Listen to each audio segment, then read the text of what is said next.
Well, hello there, Retro PC Durham. Chris here. We got another video. We got another machine here up on the workbench. Today, this HP Pavilion a1740n. Although, it's not entirely an HP Pavilion a1740n. That's right, we got another FrankenPC here to show off.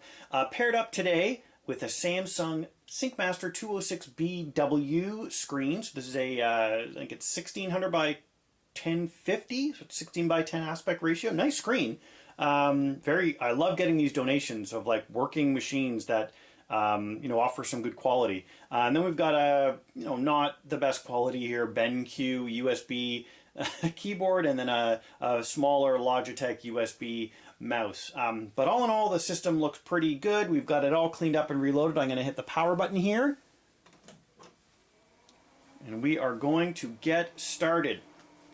So the first thing you may notice is that the power button didn't light up, and the second thing you'll notice is that the Asus P5B-VM motherboard splash screen is up here. So that's right, it's not the HP motherboard that would have come originally in this case, and that is because the board that was in this had bad caps. It was in terrible shape, it had to go in the garbage, as did the power supply that was in this. So we have a replacement power supply, we have a replacement system board, I think have a replacement, I don't think there was even an optical drive had been removed from it, so new optical drive, new hard drive.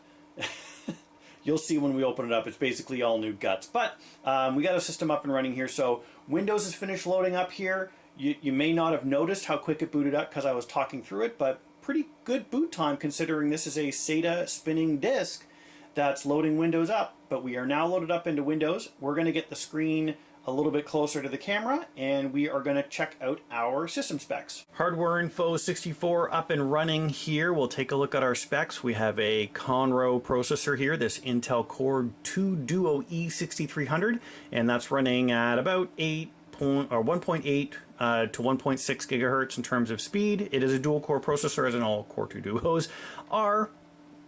Storage-wise, we've got a Toshiba 160 gig SATA hard drive, and we've got that DVD RAM drive installed as well.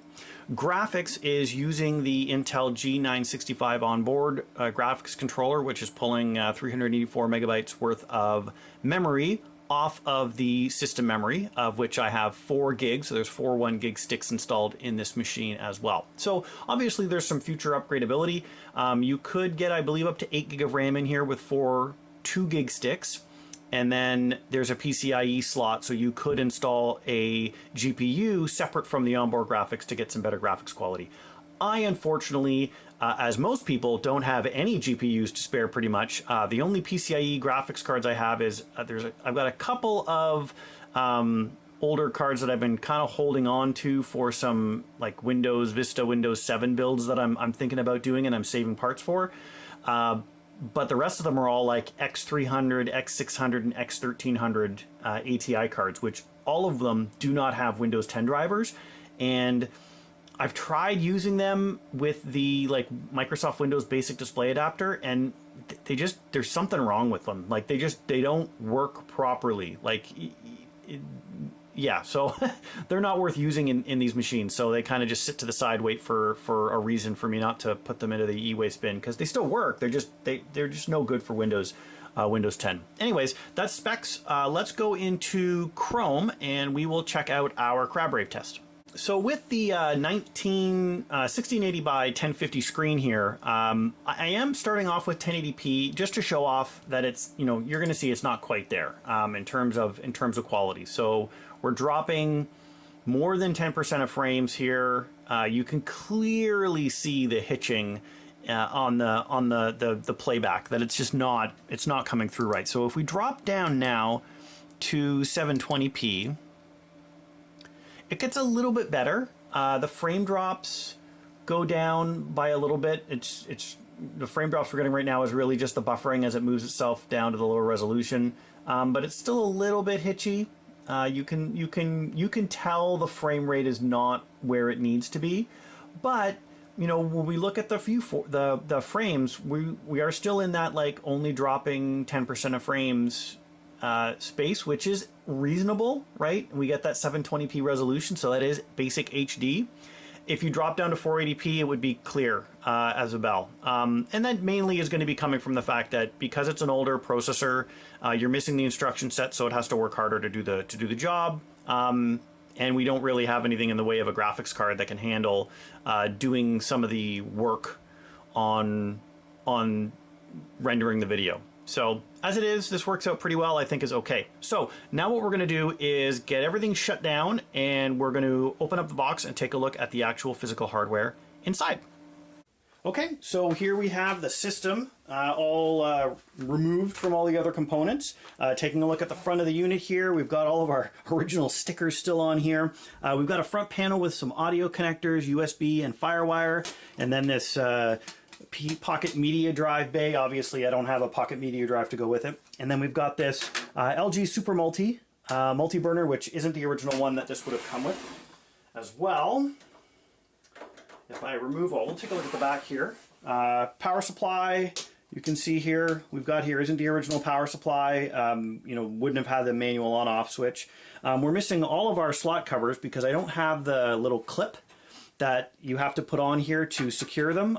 I hate this design, can I just say.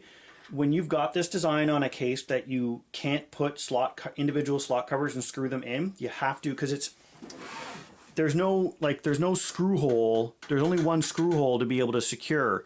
So you need to put that slot cover on and screw that down. Otherwise you can't really attach the thing unless you've got zip ties. It's really annoying and irritating. I don't like it. I wish that no company would ever do this type of design. Anyways, back of the system here, we've got PS2 and mouse ports. We've got an eSATA port, parallel port, VGA, which is what we're using for our monitor connection, USB ports, FireWire, Ethernet, and then the rest of our audio ports. I will undo. We don't have the captive thumb screw on the back of this case anymore either, so I had to use a nice long case screw, or maybe this might have been actually a motherboard screw. But it's long enough that it can reach through and get the system case closed up properly. So then we'll take a look at the inside here. We've got this Enermax, what is it, 350? Yeah, 350 watt power supply. It's got some nice a little bit of shielding on the ketchup mustard cables. We've got that Asus P5B-VM motherboard. You've got that free PCI slot for upgradability, remember.